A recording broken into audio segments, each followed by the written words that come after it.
કયા કયા સ્વર્ગમાં ભરતી થનાર છે? ભરતી બોર્ડ દ્વારા નીચે જણાવેલ સ્વર્ગમાં ભરતી થનાર છે: બિન હથિયારી પોલીસ સબ ઇન્સ્પેક્ટર, બિન હથિયારી પોલીસ કોન્સ્ટેબલ, હથિયારી પોલીસ કોન્સ્ટેબલ, જેલ સિપાઈ, હથિયારી પોલીસ કોન્સ્ટેબલ.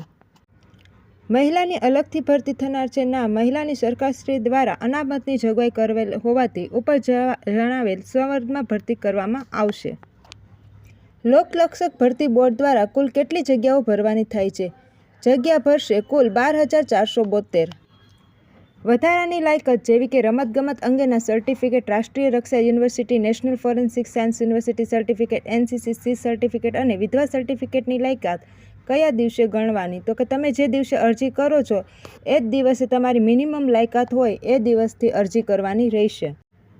શૈક્ષણિક લાયકાત કયા દિવસની ગણવાની રહેશે? તો તમે જ્યારે અરજી કરો એ દિવસે તમે ગ્રેજ્યુએશનની લાયકાત કરેલી હોય તો એ દિવસથી તમારી લાયકાત ગણવાની શરૂઆત થશે.